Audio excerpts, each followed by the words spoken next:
قل هذه سبیلی ادعو الی اللہ علی بصیرۃ انا ومن اتبعنی.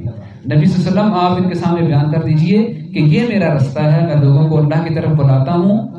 انا میں بھی، یعنی نبی صلی اللہ علیہ وسلم فرمائیے کہ میں بھی، ومن اتبعنی اور جو میری اتباع کرنے والے، لا الہ الا اللہ محمد رسول اللہ جس نے پڑھ لیا وہ نبی صلی اللہ علیہ وسلم کی اتباع کرنے والا ہے. تو اس کی ذمہ داری کیا ہے؟ اس نے لوگوں کو اللہ کی طرف دعوت دینی ہے کہ بھائیو اللہ رب العزت ایک ہے.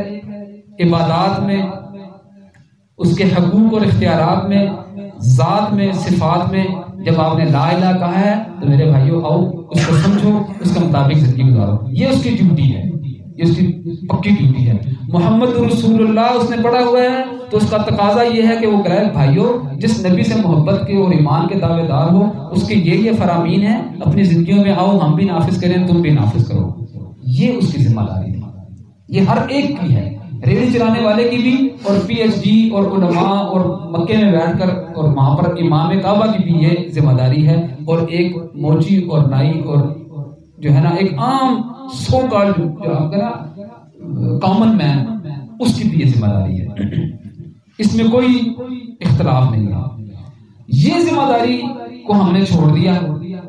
مشکل کام ہے نا، اس کے لیے ٹائم نکالنا پڑے گا، اس کے لیے کچھ خود بھی سیکھنا پڑے گا، اوقات نکالنے پڑیں گے. تو دوسرا کام آسان تھا، مسند قضاء پر بیٹھنا، جج کی کرسی پر بیٹھنا. آپ کے پاس مقدمہ لایا گیا، فارغ ہے دین اسلام سے کوئی تعلق نہیں ہے، کافر ہے، مشرک ہے، مرتد ہے. یہ کام آسان تھا لہذا ہم نے وہ لے لیا. اور جو مشکل کام تھا دعوت کا، دائی بننے کا، جس کے اوپر مارے کھائیں صحابہ کرام نے، انہوں نے دوسروں کو کافر ٹھہرا کر مارے نہیں کھائی ہیں، یاد رکھیں. انہوں نے ابو جہل کو کافر کہہ کر مارے نہیں کھائی ہیں. ان کو مکہ جو ہے وہ کافر کہنے کی بنا پر نہیں چھوڑنا پڑا تھا، ان کو اذیتیں دی گئی تھی. شیب ابی طالب میں انہوں نے مشکل وقت گزارا تھا. انہوں نے جو وہ لوگوں کو بھی کہتے تھے کہ اپنے انجام کار کی فکر کرو. نبی صلی اللہ علیہ وسلم کی جو پہلی جب آیت اتری وانذر عشیرتک الاقربین، کیا انہوں نے یہ کہا تھا کہ تم سارے کافر ہو گئے ہو؟ نہیں. انہوں نے کہا کہ میں مجھے کیسا پایا آپ نے؟ انہوں نے کہا جی ہمیشہ سچا پایا. انہوں نے کہا اگر میں یہ کہوں کہ اس پہاڑ کے پیچھے سے ایک بہت بڑا لشکر آ رہا ہے تو میں تباہ کرنے کے لیے، انہوں نے کہا آنکھیں دھوکہ کھا سکتی ہیں، آپ کی بات جھوٹ نہیں ہو سکتی ہے، لازمی آ گیا. انہوں نے کہا پھر میں تمہارے یہ کہنا چاہ رہا ہوں کہ اپنے آپ کو جہنم کی آگ سے بچاؤ. جو میں تمہارے پاس لے کر آیا ہوں اس کو قبول کر لو، لا الہ الا اللہ محمد رسول اللہ کا اقرار کر لو. عام الفاظ میں سمجھ لیجیے. اس کے اوپر ان کے چچا نے کہا تبا لک لہذا جمعتنا، تیری نعوذ باللہ، ان کو برے الفاظ سے ان کے لیے بددعا کرتے کہ تو نے اس لیے ہمیں اکٹھا کیا، برباد کر دیا ہمارا سارے کا سارا ٹائم. کوئی ان کے اوپر کافر کا فتویٰ نہیں لگایا بلکہ ان کو دعوت دی. اس پر انہوں نے ان کو برا بھلا کہا نبی صلی اللہ علیہ وسلم کو، اس پر ان کو کاہن کہا، اس کے اوپر ان کو جادوگر کہا کہ تمہاری تو باتیں جب تمہارے پاس آتے ہیں وہ ایسی ہیں کہ بندے کو مسحور کر دیتی ہیں. بندہ تمہارا گرویدہ ہو جاتا ہے. کیا کسی کو کافر کہہ دینے سے بھی اس کا گرویدہ ہوتا ہے؟ وہ تو متنفر ہوتا ہے. تو رسول اللہ صلی اللہ علیہ وسلم اللہ جن کے بارے میں قسم اٹھا کر کہتے ہیں وَإِنَّكَ لَعَلَىٰ خُلُقٍ عَظِيمٍ، آپ اخلاق کے بلند ترین درجے پر فائز کیے گئے ہیں. اور جو خود فرماتے ہیں کہ بُعِثْتُ لِأُتِمَّ مَكَارِمَ الْأَخْلَاقِ، میں بھیجا اس لیے کیا گیا ہوں کہ اخلاق کے اس اعلیٰ درجے کو نمونے کے طور پر تمہارے پر پیش کر دوں. تو وہ اپنی دعوت کے ذریعے سے انہوں نے پورے کی. مارے کھائی ہیں، اپنی بیٹی کے لیے مشکلات برداشت کی ہیں، اپنی بیویوں کے لیے، اپنے بھائیوں اور دوستوں کے لیے مشکلات برداشت کی ہیں. اور کیا کہا؟ اس پر یا آل یاسر مقامکم الجنہ، صبر کرو یاسر کی اولاد، جنت تمہارا مقام ہوگی. خود جو ان کے اوپر وہ امیہ بن ابی سلط آ کے وہ اونٹ کی اوجڑی رکھتا ہے اور ان کی جو تکلیفیں برداشت کی ہیں وہ دعوت کی تکلیفیں برداشت کی ہیں. تو دعوت کا کام کیونکہ مشکل تھا، وہ کٹھن رستہ تھا، اس سے اپنے آپ کو لے آئے پیچھے. اس کے لیے اپنی محنتیں کرنی تھی، خود بھی تیار ہونا تھا، وقت نکالنا تھا، تو اس سے اپنے آپ کو کر لیا پیچھے. اور دو الفاظ سیکھ لینے کے بعد دوسروں کے اوپر. باقی ہم یہ عرض کرنا چاہ رہا ہوں کہ یہ ساری بات یہاں پر ہم کو پورا مسئلہ تکفیر آپ کو ازبر نہ کرانے آئے ہیں، نہ کرا سکتے ہیں.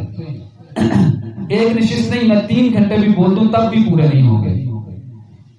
صرف اس ایک مدعے کو اجاگر کرنے آئے ہیں کہ جس کو ہم نے ایک بائیں ہاتھ کا کھیل سمجھ لیا تھا وہ تھا ایسا نہیں، اس کو سمجھ لیجیے.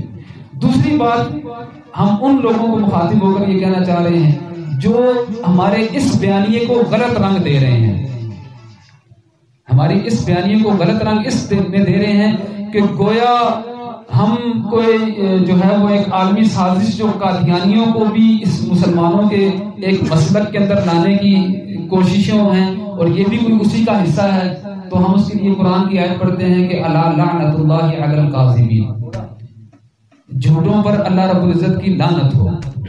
ہم اس کے اوپر کوئی بات نہیں کرتے ہیں. قرآن کی آیت کا یہ حصہ ہم نے پڑھ لیا ہے.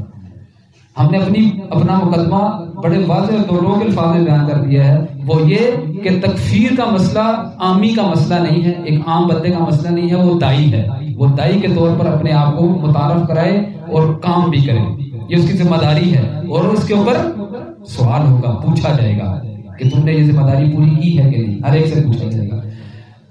تو یہ ہم نے واضح کر دیا. لہذا اس کے پیچھے اس کی آڑ میں یہ کہا جائے کہ جی اب جو کفار اصلی ہیں، یہودی ہیں، عیسائی ہیں، جو مسلمانوں کے لیے کیا کچھ نہیں کر رہے، ہمارے نبی صلی اللہ علیہ وسلم کی توہین کر رہے، ہمارے نبی صلی اللہ علیہ وسلم کے لیے وہ کیا کچھ کر رہے، قرآن کو وہ چلاتے اور مسلمانوں کو مار رہے کتنے عرصے سے، کبھی افغانستان میں آ کر، کبھی عراق میں، کبھی فلسطین میں، کبھی شام میں. تو گویا ہم ان کے لیے تو نرم گوشہ رکھتے ہیں اور ہم کہتے ہیں کہ ہو سکتا ہے وہ بھی ٹھیک ہوں. یہ اس کے لیے بھی ہم یہ کہتے ہیں کہ الا لعنت اللہ علی الکاذبین.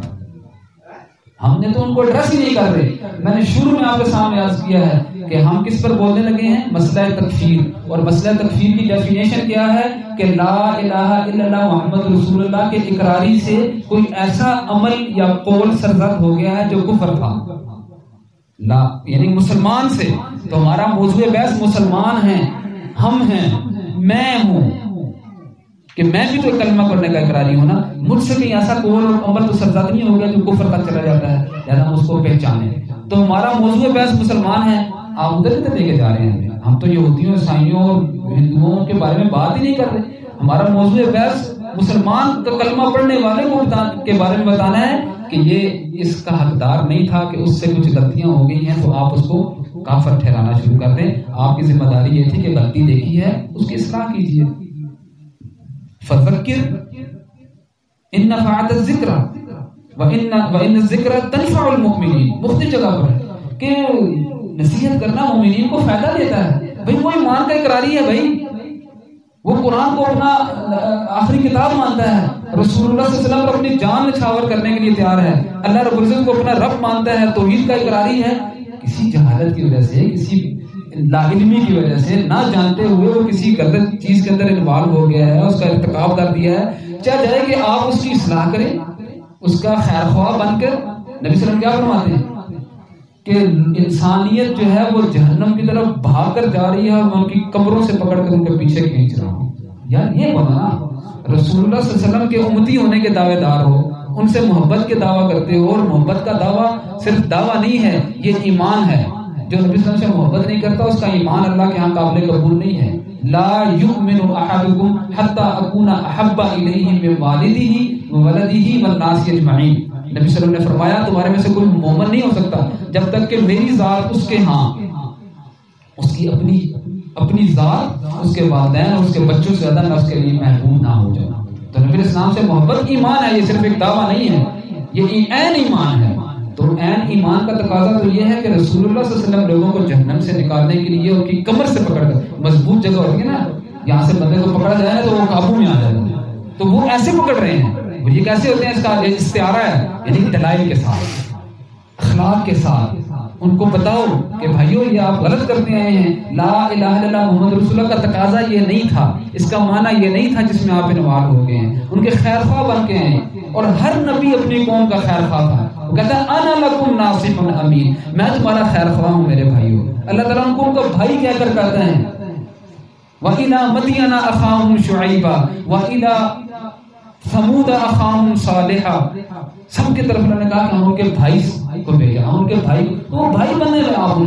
آپ ان کے بھائی ایسے بنیں گے کہ آپ ان کو کافر کہیں، پہلے ان کے منہ پر چپیڑ مارے اور کہیں آئے بھائی جان ویلکم، اہلا وسہلا مرحبا، آپ ہمارے گھر تشریف لائے ہیں. ایسے بھی کوئی بھائی ہوتے ہیں کہ پہلے آپ ان کو چپیڑ مارے اور پھر ان کو گھر میں داخلے کی اجازت دیجیے.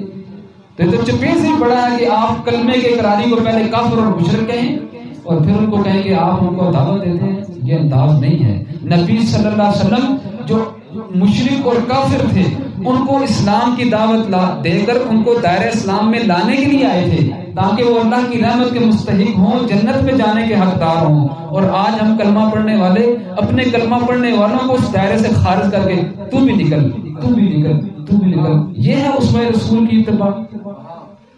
تو ہمارا مقدمہ یہ ہے کہ، اور یہ چھوٹی بات نہیں ہے، یہ چھوٹی بات نہیں ہے، نبی صلی اللہ علیہ وسلم کا فرمان ہے، اس کا مفہوم ہے من کفر اخاہ فقد باء باحدہما، جس نے اپنے بھائی کو کافر کہا دونوں میں سے ایک ہو جائے گا، دونوں میں سے ایک ہو جائے گا۔ یا تو جس کو اس نے کہا وہ واقعتاً کافر تھا تو وہ ہو گیا، اگر نہیں تھا تو فتویٰ لوٹ کے تمہارے اوپر آنا ہے۔ تو چھوٹی بات ہے کہ آپ اپنی توحید کے اندر بھی بڑے عروج کو پہنچ گئے، سنت کی اتباع میں بھی آپ نے محنتیں لگا کر دی، اتباع صحابہ کے اوپر بھی آپ نے محنتیں لگا دی، لیکن آپ نے غلطیاں ساری زندگی یہ کی کہ ایک مسلمان کو کافر کہتے آئے ہیں، تو وہ کافر جب کہ نہیں تھا تو فتویٰ تو آپ پر لوٹا، کہاں گئی آپ کی توحید؟ کسی کام آئے گی؟ لہذا یہ بھی ایک غلط سبق سکھایا جاتا رہا کہ شرک معاف نہیں ہوگا۔ بالکل ٹھیک ہے، شرک بھی بغیر توبہ کے لیے معاف نہیں ہوگا، لیکن یہ گناہ جو آپ کرتے گئے کہ اپنے آپ کو بڑا موحد سمجھا، ایکسٹریم پر چلے گئے اور ایک مسلمان کو آپ کافر کہتے گئے، تو حدیث رسول کے مطابق وہ کافر نہیں تھا تو فتویٰ لوٹ کر اللہ کے نزدیک آپ کافر ہو گئے ہیں، اللہ کے نزدیک، تو اللہ کا پھر کافروں جیسا معاملہ کے ساتھ کرے گا۔ اسامہ بن زید رضی اللہ تعالیٰ عنہ نبی صلی اللہ علیہ وسلم کو بہت محبوب ہیں، بہت پیارے ہیں۔ صحابہ کرام جب نبی صلی اللہ علیہ وسلم کو دیکھتے کہ یہ ان کو ہم راضی کرنا چاہتے ہیں، کوئی ان سے بات منوانا چاہتے ہیں، ان کو آگے کرتے تھے کہ بہت محبوب ہیں، یہ بات منوائیں گے، یہ وہ شخصیت ہیں۔ ایک جنگ کے موقع پر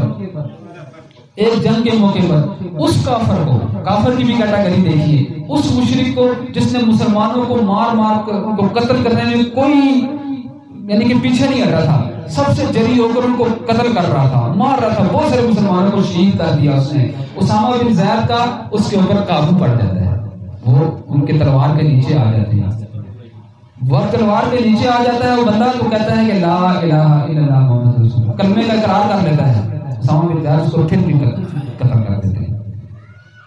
وہ اس کی کیٹیگری بھی پہلے دیکھیں کون کہ سخت مسلمانوں کا مخالف اور حالت جنگ میں مسلمانوں کو قتل بھی کر چکا، شہید بھی کر چکا، وہ تلوار کی زد میں آیا ہے، صحیح مسلم کی حدیث ہے، تلوار کی زد میں آیا ہے اور کلمہ پڑھ لیا، اسامہ بن زید نے اس کے باوجود اس کو قتل کر دیا۔ بات نبی اسلام تک پہنچی، نبی اسلام نے کہا، تین پر پوچھا، اقتلت بعد ان قال لا الہ الا اللہ، کیا اس کے لا الہ الا اللہ کہہ دینے کے بعد اسامہ تم نے اس کو پھر قتل کر دیا؟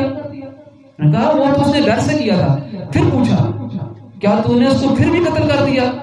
پھر پوچھا کیا تو نے اس کا دل چیر کر دیکھا تھا کہ اس نے تیری تلوار کے فوج سے کیا ہے؟ اور آخر نبی اسلام اپنے دونوں ہاتھ اٹھاتے ہوئے کہتے ہیں کہ اللہ تعالیٰ میں اسامہ کے اس قول سے برات کا اظہار کرتا ہوں۔ اور اسامہ رضی اللہ تعالیٰ نے شرمندگی میں کہتے ہیں کہ کاش کہ آج میں مسلمان ہوا ہوتا۔ کیوں کہ مسلمان ہونا بندے کو پچھلے گناہ معاف کر دیتا ہے، میرا یہ گناہ معاف ہو جاتا۔ تو اتنا بڑا کام ہے ایک، یعنی کہ وہ کافر، اب تو ہم یہاں تو مسلمانوں کے لیے آپ سے گنجائش مانگ رہے ہیں بھائی، جو کلمے کے قراری ہیں، جو نمازیں پڑھتے ہیں، جو رسول اللہ کو اپنا نبی مانتے ہیں، آخری نبی مانتے ہیں، جو قرآن کو اپنی کتاب مانتے ہیں، روزے رکھتے ہیں، حج کرتے ہیں، زکاتیں دیتے ہیں، ان کے بارے میں کہہ رہے ہیں کہ یار اپنے آپ کو پیچھے بیک سر پہ لے آؤ، ان کے لیے گنجائش رکھو، دعوت کا میدان کھلا رکھو، ان کو دعوت دو جو حق بنتا ہے۔